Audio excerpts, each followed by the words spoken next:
as I talk, you're probably going to wonder, what does any of this have to do with microbiology?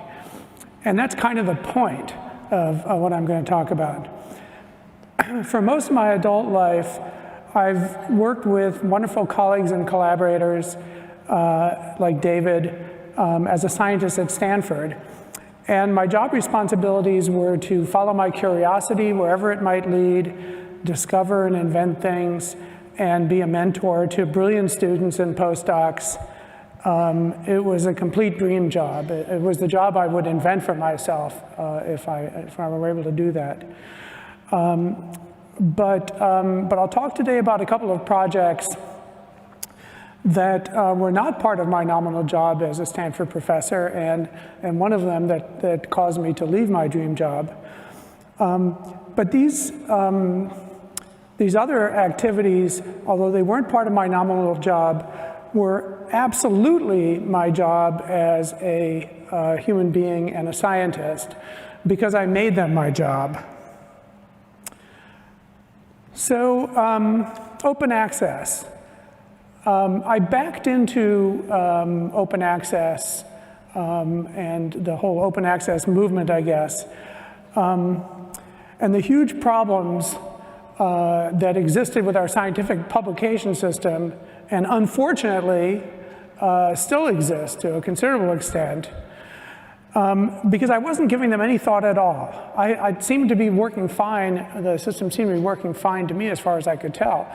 But 20-some years ago, my lab was collecting and beginning to analyze the first systematic data on global gene expression patterns in yeast and in human cells and tissues under diverse conditions. And these data sets consisted of many millions of individual quantitative systematic measurements of expression of individual genes in defined circumstances. It basically gave us a map of, that revealed the relationships between specific genes and specific properties of cells or tissues, and also showed us relationship between genes and molecular similarities between human tissues and organs and so forth. Okay, it was a profession, that was its potential. It was a potential gold mine of insight.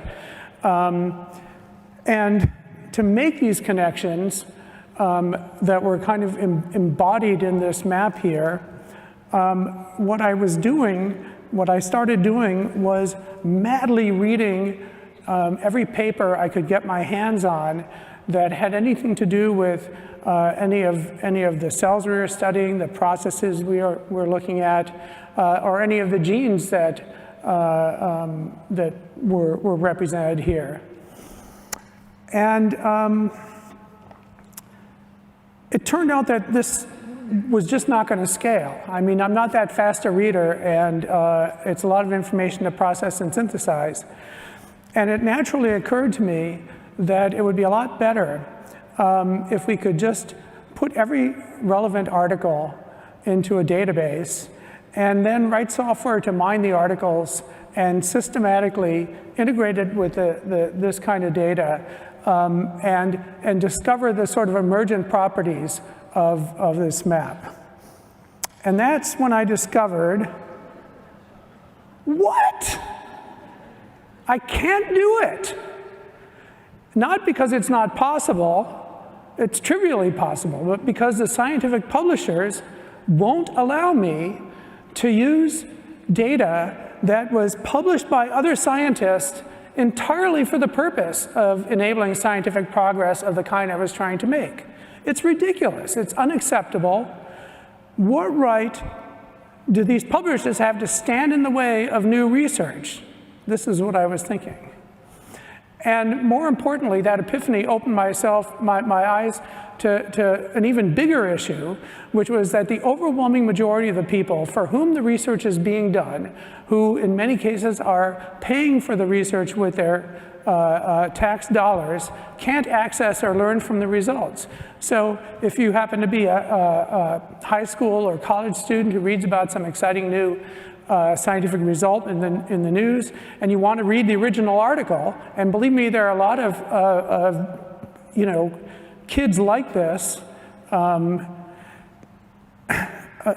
know many of them, but your school or university doesn't happen to be a major research institute, like every high school. Or say a loved one develops some terrible disease, and they or their doctor obviously desperately want to learn as much as they possibly can about the state of the art of treating or managing that disease, so you can have the best chance of a good outcome. Well, you're out of luck. So this is not at all what scientific publication is supposed to be. It's not what it was historically intended to be. It's not what the scientists who did the research or the taxpayer who funded it or the other groups that funded it wanted to happen with the research. And actually, the internet historically was invented specifically to facilitate free and unfettered exchange of information between scientists. And somehow, the publishers had actually found a way to get in the way of this communication and hold it for ransom. And I had no idea. So this is kind of like what was going through my head when I bumped into this phenomenon. And it's still going through my head every time I think about it. It's one of the reasons why I have to have notes here is because if I start riffing on this, I'll just go on forever. But anyway, until I wanted to do something creative with published literature and found myself blocked, everything had seemed fine. And of course, if I hadn't been at Stanford, I would have discovered it much earlier, that I essentially have no realistic access to any of the published scientific literature. And I would have known far earlier that the publishers had betrayed their responsibility to science and the public. So who should own and control access to the discoveries and information and ideas that come from our research? It's amazing that anyone would even have to ask that question because the answer is so self-evident. Nobody should own or control it. They belong in the public domain. This is like the kind of thing that when you hear about some government, you know, controlling people's access to the news or to political discourse or something like that, you know, you're outraged. This is worse. Anyway, knowledge is a public good. That's what scientists want. That's what the sponsors of research want. And that's what the people who do the research, who the research is intended to serve, want. So how do we fix this?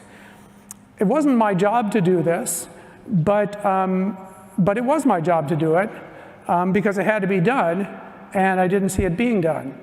So I had the good fortune that at the time the director of the NIH, Harold Varmus, who's a great scientist, legendary scientist, had been my postdoc advisor and subsequently was a friend and still is a friend and collaborator. So in November, the hell year was that? 1998, when Harold was passing through San Francisco, I met him for breakfast, and I suggested, this was like a couple of weeks after my epiphany about like how screwed up things were, and suggested that the NIH should create its own open access repository. It was a much more radical version of the preprint server that Paul Ginsberg, just like a really key innovative idea, had created several years earlier for his community of physicists and mathematicians. In a sense, that community of physicists and mathematicians were the ones that were using the original internet before the publishers got in their way anyway. So Harold immediately embraced the idea and worked with me and David Lippman, who was then the director of the NCBI, to put together a proposal for a system that we called eBiomed. And I apologize for the name, but it was 1999, so give me a break. Okay. So to our surprise, and it really was a surprise, although probably it shouldn't have been, this proposal was vigorously is putting it mildly, vehemently, angrily, violently opposed and lobbied against by essentially every scientific publisher in society. And of course, the NIH depends for its funding on Congress, and Congress is quite susceptible to lobbying, and all that pressure on lobbying from the publishers, from the AAP or whatever it's called, actually succeeded in bullying eBiomed into a much less radical, sort of tamer version of the original project, which would still have been great. It's going to happen one day. But it became known as PubMed Central, and it was less radical in that instead of mandating that all NIH-funded research needs to be deposited in this site, which is what we originally wanted and should have happened right away, it would instead rely on scientific journals to voluntarily contribute articles to the repository. So it wasn't what we wanted, but it was a start. Except, as you might have guessed, with the exception of 3 enlightened journals, PNAS, Molecular Biology of the Cell, and a brand new publisher that was actually founded specifically to support PubMed Central called Biomed Central, they all stonewalled it. So what next? So the publishers only exist because scientists voluntarily send them their manuscripts describing all the great work that they're doing. They voluntarily review other people's manuscripts for free, and then they pay, or their institutions pay, to subscribe to the journals. Without that support, they're out of business.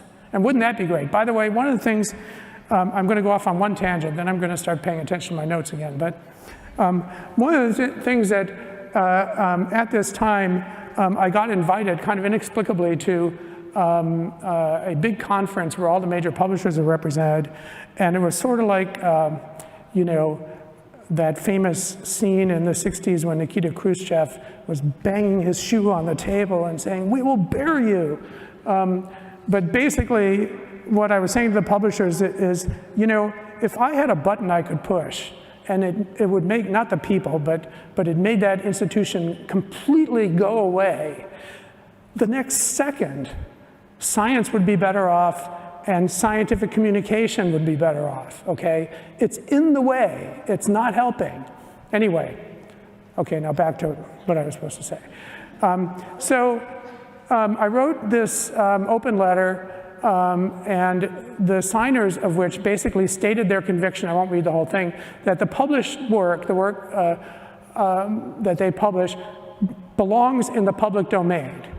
And they pledged that starting in a year, September 2001, to exclusively support publishers who agreed to make their contents freely available online within 6 months after publication, submitting their work only to, reviewing only for, and subscribing only to journals who adopted this open access policy.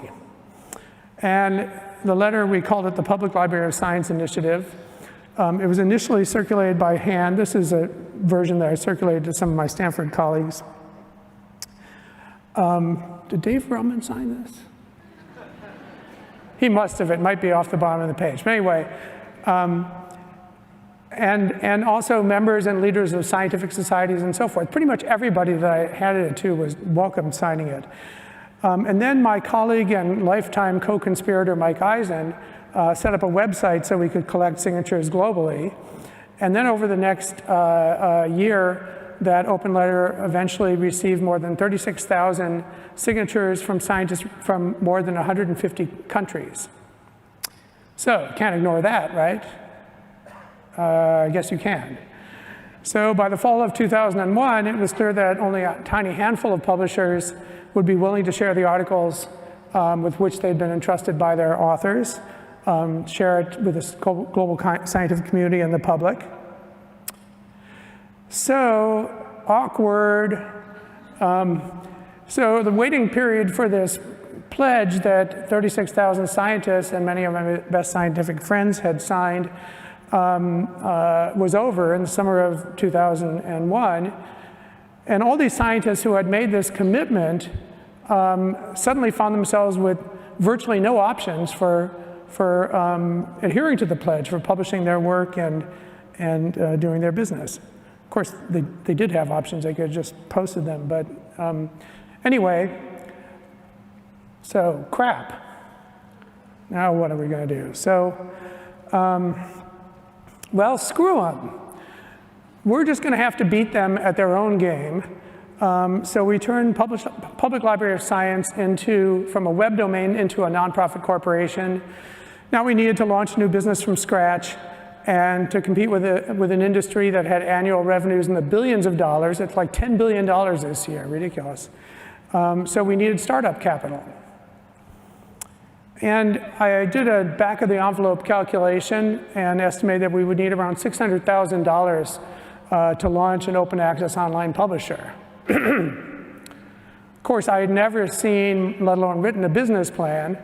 And as is often the case when you're writing grants, when we formalized the actual business plan and started adding the numbers up, first of all, it helped us crystallize the strategy, because what kind of journals should we launch, and in what sequence, and how should they operate, and what should their publication criteria be, and who would we need to hire, and how much would we need to pay them to keep it going, and all of that, and add up to a lot more than we guessed. But a wonderful foundation, the Gordon and Betty Moore Foundation, and then later Herb and Marion Sandler, a great philanthropic couple, stepped up to make it happen.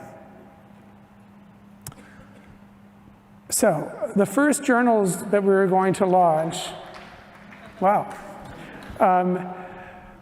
we're going to indelibly define the PLOS brand. We figured it was going to be basically, we got to get it right the first time. And the key customers were going to be the authors of important articles that would in turn attract attention to readers, that would produce more articles, and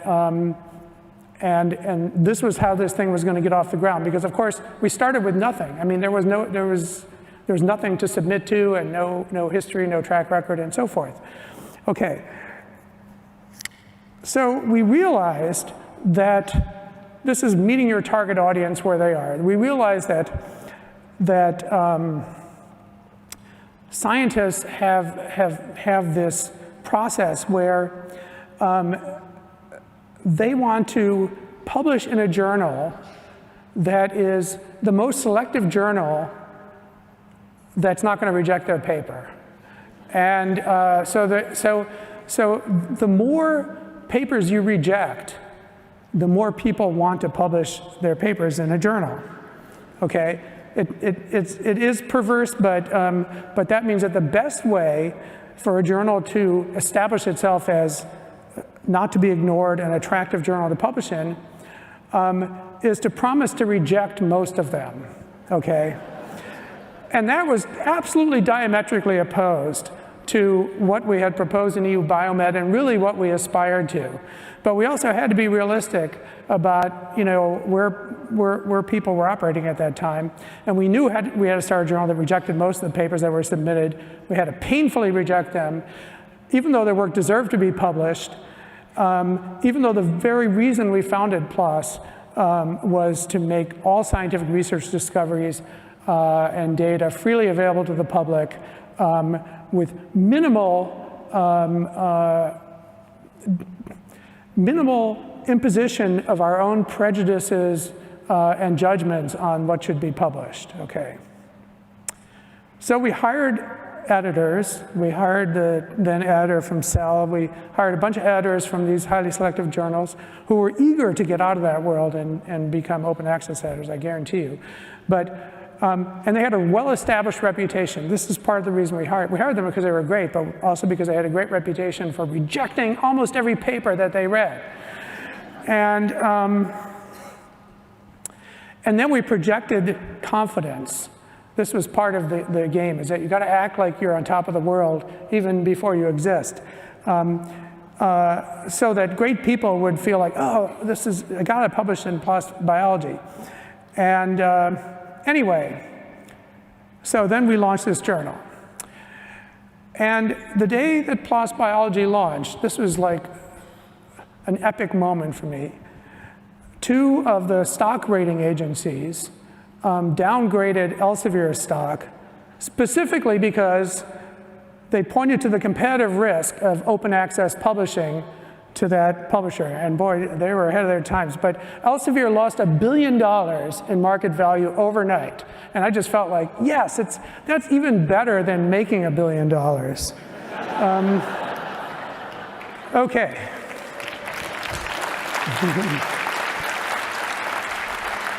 Unfortunately, they still exist. But so thanks to the smart and idealistic and dedicated people who joined PLOS, and obviously the inherent advantages of open access, and despite some hard times and bumps in the road and the few years it took for it to become self-sustaining and so forth, PLOS blasted ahead, became a success, paved the way for the success of other open access journals that saw that it was doable and followed. And I think pretty credibly established that open access publication was desirable to authors, a great thing for readers, a great thing for the public who now had access to all this literature. Reporters love it. That's one of the secret sauces of open access publication, is that if you're a reporter for the New Yorker, you don't have access to these journals either, but you got access to PLOS One. So practically every week there's an article in the New York Times about something that was published in PLOS One, because they can actually read it. Okay, anyway, where was I? Sorry, that was a distraction. Okay, so today it's 20 years later, and about half of all scientific articles are open access, but the other half are still not available in any useful way to the world. The fact that any of the scientific literature is still out of reach to most of the world, to me, is an egregious failure for which every institution that claims to stand for science and education should be completely embarrassed and ashamed, including Stanford University. I wrote a letter I've actually written a couple letters to the president, basically just saying exactly that. You should be completely ashamed of yourself. Not listening, I guess.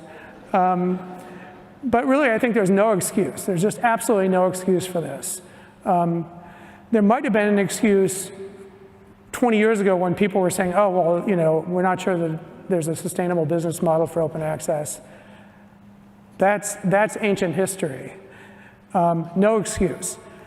I think every university, scientific society, and scientist who continues to, I'm sure I'm going to offend everybody here, but that's part of my job, who continues to give aid and comfort to a system that deliberately limits access to important scientific information is absolutely betraying their responsibility to science and society. What could be more fundamental to your responsibility to science and society? If I were a university president, which will never happen, because I've alienated every single one of them, besides which is the last job I'd ever want, but because then you have to deal with assholes like me. But my first priority would be to organize other universities together and jointly give an ultimatum, starting in 1 year. We're never again going to pay for access to any scientific journal, period. And I'll tell any faculty members who complain and whine about it to just shut up and think about their responsibility to science and education and society. I mean, I hear this sometimes, like literally, I've had these conversations, they say, oh, no, the faculty will get so pissed off if we do that. Screw them. They should think about their responsibilities. I was one of them, you got to do your job. Anyway, and don't even get me started about pre-publication peer review. I was actually going to talk about that, then I realized that even if I try to constrain myself with written notes, I'm just going to go on a rant and it'll take forever. But pre-publication peer review is a medieval anachronism that does nothing to make literature better. It has virtually no discriminatory power, and it rejects a lot of great papers and delays publication of everything. And then it defrauds the public by trying to convince the public that being published in a peer-reviewed journal is some assurance of the credibility of the results, which no scientist believes. Anyway, I think the whole notion of a journal in general became obsolete decades ago with the internet, and we just haven't caught up with that. Okay. Seriously, don't get me started. No time to dive down this rabbit hole. Ask me about this picture later. Okay, so, okay, on to part two. So about 9 years ago, I was happily engaged in my dream job at Stanford, and I had a sabbatical. And I decided to use the time to ask, what is the most important and urgent problem in the world that I might be able to contribute to solving, with no boundaries on what it might be. And it didn't take me long, actually, to find it. And then I was just like, how could I not have realized how bad this was when I found it? Using animals to make food is by a huge margin the world's most destructive technology. Steve Chu, who used to be the head of the Department of Energy and has ran the Berkeley, sustainable energy or whatever department for a long time, a couple of months ago said, yep, I thought it was the energy system, but I was wrong. It's the use of animals to produce food that's the biggest threat to the environment. So kudos to you, Steve, a great scientist. Anyway, it's quite possibly the most urgent threat that humanity has ever faced. Nothing else even comes close. So today, just to give you a little bit of background, and I'm not going to belabor it, I hope, animal agriculture globally is responsible for more greenhouse gas emissions than the entire transportation sector, every car, truck, bus, train, ship, airplane, and rocket ship combined.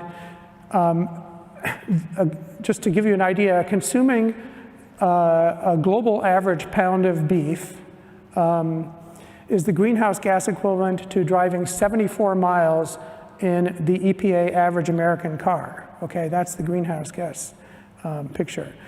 And then animal farming contributes more, uses more water than any other industry, pollutes far more water than any other industry, and even more problematic is the land footprint.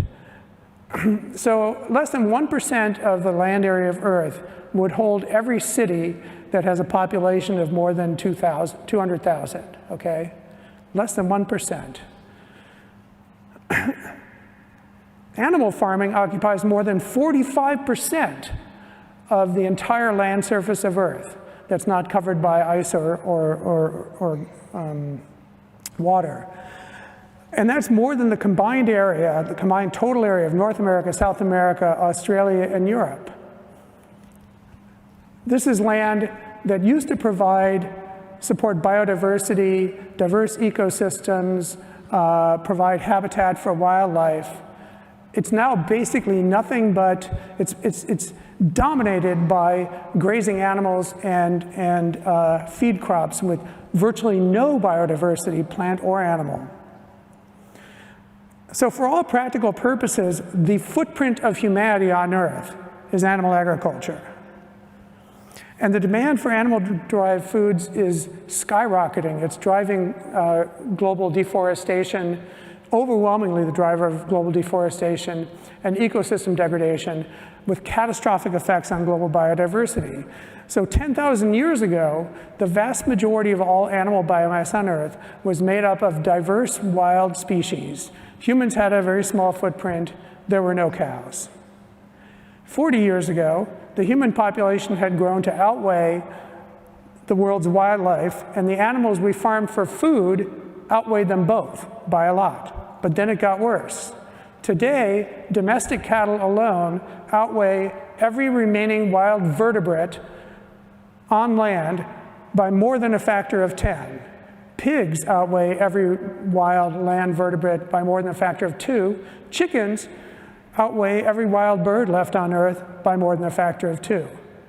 The habitat loss and degradation caused by this massive livestock population and the massive resources they consume and the lands they occupy that can no longer support healthy ecosystems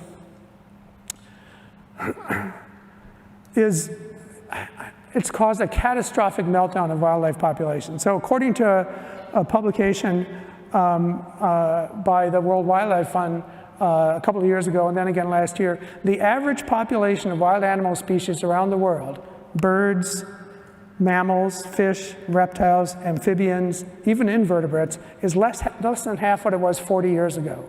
In 40 years, we've wiped out half the wild animals pretty much across the entire tree of life due to the destructive impact of livestock production on wildlife habitat. And at current meat consumption levels, just to give you another perspective on how insane this is, at the current consumption levels of meat in the world, if we were to decide, okay, actually, get rid of the livestock, we're just going to hunt wild animals for food, there wouldn't be a single wild animal left on Earth in 2 months. There wouldn't be a shrew or a chickadee left living on Earth if we decide to satisfy our appetite for meat by hunting wild animals. Okay. Okay, so what can we do? In principle, we could feed the world with a tiny fraction of the land, water, and greenhouse gas emissions just by switching everyone to a plant-based diet. That would be easy, and you can do the math, and it's just like, I'll get to it, vastly reduced environmental impact. We could reduce the entire land footprint of humanity by more than a factor of 4. The entire land surface that we occupy or disturb would be less than 25% of what it is today. But for billions of people around the world, the meat and dairy products and fish that they consume is not only an important source of nutrition in their diets, but it's an essential part of the pleasure of living. And that demand is not going to go away, and it would actually be unrealistic and even unfair to try to address the environmental problems in the world by compelling or even asking people to reduce or eliminate the foods that they love and are important in their diet. And besides, it wouldn't work because China's already tried this a couple of years ago. China, which is much more effective than, say, the US government at getting its citizens to do what they ask, asked its citizens a couple of years ago to cut their meat and dairy consumption by half. And what happened? Nothing. It didn't go down, it just kept going up at the same rate it had been going up. So that experiment has been done. You don't solve the problem by asking people to change their diets or trying to compel them. So we need to reframe the problem. Oh yeah. And Homer Simpson, people don't give him enough credit actually. He's a genius. He had the right idea. The problem isn't that people love meat, it's how we produce the meat. And in today's food system, animals are just an insanely inefficient, unsustainable, archaic technology that we've been using since prehistoric times to transform plants into meat. It's a technology that's barely improved in 1,000 years, and worse than that, it's essentially unimprovable due to fundamental limits imposed by animal physiology. It's more or less asymptoted. So what other technology on Earth can you say that about? A prehistoric technology that's fundamentally unimprovable. Why do we keep it around? Anyway, it's unimprovable, but it's replaceable, and in fact, it's a sitting duck for replacement. So 200 years ago, the horse was the state-of-the-art for power transportation. And if I asked you then what the future of transportation would look like, you'd probably have said, oh, the horses will be faster. But that's not how it turned out. In 1830, the first commercial mechanized vehicle ran a race against a horse. This is a locomotive. And it lost, barely. But the real headline was that it was never going to lose again, because the horses didn't get any faster. And by stepping away from the inherent limitations of animals, the new technology very soon outperformed the horse in every way that mattered and has been improving ever since. And it didn't happen because the government decided to outlaw the horses or because consumers were looking to get rid of horses. It's because a new technology came along that did a much better job of delivering what consumers valued from the horse, and the market made it happen. So that replacement of ancient traditional technology by animal-based technology by better technology is about to happen again to meat. Most of the world thinks that meat can only come from animals, and they're wrong. 8 years ago, because nobody else was seriously trying to replace the world's most destructive technology, I quit my dream job at Stanford to found Impossible Foods to make it happen. It wasn't my job to make it happen, but I made it my job. I started with a mission to replace the world's most destructive technology by 2035, and then that turned into a company when I realized that the solution had to be market-based. The surest way to eliminate the world's most destructive technology was to develop a better technology, create products that outperform the incumbents in every way that matters, put them on the market and let consumers choose. Nutrition and affordability were trivial to beat animal-derived foods, but deliciousness is really hard. And nobody knew, we didn't know, nobody knew how to make uncompromisingly delicious meat directly from plants, and nobody had seriously tried. So I recruited, and we're continuing to recruit, a team of the smartest, most creative, most collaborative scientists around, literally some of the best scientists in the world, and they set about to answer the most important and urgent scientific question of our time. Absolutely true. What makes meat delicious? That was the most important scientific question, and still is. If we could find the answer, we would be able to replace the world's most destructive technology and begin to reverse its catastrophic impact on climate and biodiversity.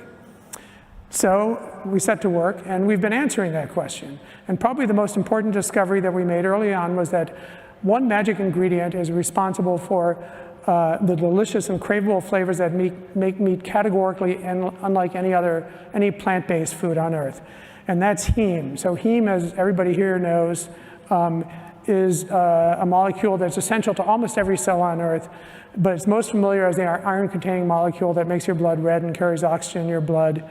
Heme is found in every plant and animal cell, but it's orders of magnitude more abundant in animal tissues. And that abundance of heme is the reason that animal tissues as a class taste and smell and cook unlike any plant-derived foods. They're categorically behave differently. Its catalytic activity is responsible for the bloody flavors of raw meat and catalyze the explosion of flavor and aroma that happens when meat is cooked. There's a lot more than this that goes into making meat, but heme is where most of the magic comes from, at least from a flavor standpoint. In muscle tissue, heme is found bound to this molecule, myoglobin, which is a close relative of hemoglobin. So here's how that works, and I'll just go through quickly. If you take a solution of just basically the simple nutrients that are found in any cell, plant, animal, bacteria, whatever, and just cook it, you'll get a mild, savory flavor that'll be like vegetable broth or something like that. But if you just add heme, it catalyzes the explosion of chemical reactions that take place when meat is cooked, and they transform those simple nutrients into hundreds of volatile compounds that make up the unique aromas and flavors of meat. Anyway, that discovery of the catalytic effect of heme meant that we didn't need to put fake flavors into a product to make it taste like meat. We just had to put simple nutrients into it, throw in heme, and let the same biochemistry that happens in meat take care of the rest. We couldn't actually use myoglobin we didn't actually use myoglobin because we found a plant-derived heme protein that actually performs better in meat than the myoglobin in animal tissues. After all, animals didn't evolve to be delicious, and myoglobin didn't evolve to be a flavor catalyst, but we could actually make that choice. Okay. So when I started this project, I was pretty sure I knew where we get our heme protein. Soy plants fix nitrogen using a structure called a root nodule. And to control the oxygen concentration, which affects the biochemistry, root nodules have an extremely high concentration of a protein called leg hemoglobin, which is almost identical to myoglobin. And I thought I had the genius idea that we're going to get leg hemoglobin virtually for free by harvesting the root nodules from the US soy crop, and there's enough leg hemoglobin there to replace all the heme and all the meat eaten in the US. Anyway, no, it actually wasn't a genius idea because we spent a large fraction of our startup funds and a year and a half, most of our time, trying desperately to figure out a way to harvest root nodules sustainably and economically. And eventually we came to our senses and realized that there was a better approach. We still needed an abundant source of heme, so we transferred the gene encoding leg hemoglobin, which parenthetically, we searched like 36 different heme proteins, everything from paramecium to Hell's Gate thermophile, and the leg hemoglobin was the best for food. And we transferred into yeast, and then we revved up the yeast cell's own heme biosynthetic pathway, resulting in bright red yeast that produced the protein in high yield and economically at scale with a minuscule fraction of the environmental footprint of cows. Okay, there's much more to delicious meat besides heme, which I won't be able to talk about. The specific constellation of nutrient molecules that underlie the flavor profiles of all meat, and the textures and the juiciness, they all need to come together. It's a very complicated, multidimensional problem. That's why we have this amazing team of now, I think it's like almost 120 scientists. Like half of them have advanced degrees, working hard every day to make progress. And we're still working to build a complete technology platform to enable us to create the best meat, fish, and dairy foods of all kinds from simple, sustainable plant ingredients. Okay, but 2.5 years ago, we felt like we had learned enough that we're gonna make our first product. And we decided that that product was gonna be raw ground beef because it's the biggest category of meat in the US. The beef industry is by far the most destructive sector of animal agriculture. And more than half of all US beef is sold as ground beef or consumed as ground beef. So, and it's iconic. So that was our target. So we started prototyping. Our first prototype was characterized by some of the scientists who tasted it as resembling rancid polenta. So an auspicious start. But the thing is, our decisive advantage over the cow is that we can get better at making meat every day. And the cow stopped working on it 1 million years ago. So we now do more than 100 rounds of prototyping every month. Prototyping, optimization, tasting, evaluating, repeat, so we can get better fast. And 3 years ago, after prototyping for a couple of years, we were ready to launch what we call the Impossible Burger. Today, it's in restaurants in every state in the US and Hong Kong and in Singapore, ranging from Michelin-starred restaurants to, with some of the best chefs in the world, to mass market burger chains like White Castle and most recently Burger King, which launched the Impossible Whopper in April. Okay, so is it achieving our goal? Well, the land and water footprint are vastly, and greenhouse gas vastly lower than the same product from a cow. We use less than 1/25 the land, less than 1/8 the water, and less than 1/9 emit less than 1/9 the greenhouse gas emissions that are emitted in producing the same thing from a cow based on an independently audited life cycle analysis. And it's got all the protein, vitamins, and iron that meat lovers value, but no cholesterol, lower calories, lower fat. Anyway, as I said, sustainability and nutrition are the easy parts, but will it satisfy the meat cravings of uncompromising carnivores? Okay, so about a month ago, one of my colleagues told me, you've got to watch this Glenn Beck video. Can you tell the difference? I want to go on record. I think B, just by the look of it, is the fake burger. The A definitely tastes like meat. All right, so now I'm going to try B. B is the fake burger. Mm-hmm. I agree. If you just gave this to me fresh, and it was hot and fresh, I bet I wouldn't know. I wouldn't know the difference. And that's B? Yeah. That's B. Probably the reason you wouldn't know the difference is that is the real burger. The real You're one. kidding me. Are you serious? B is the real burger. A is the Impossible Burger. That is insane.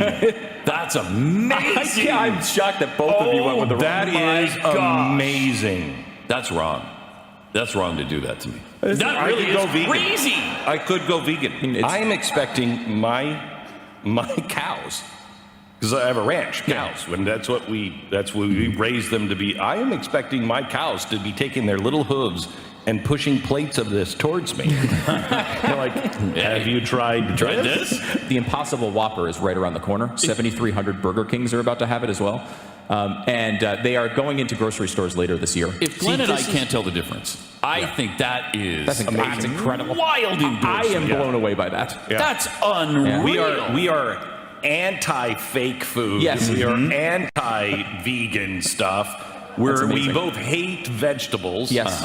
And for that to and I'm a rancher. Yeah. I'm a rancher. I breed my cattle for a certain texture and taste.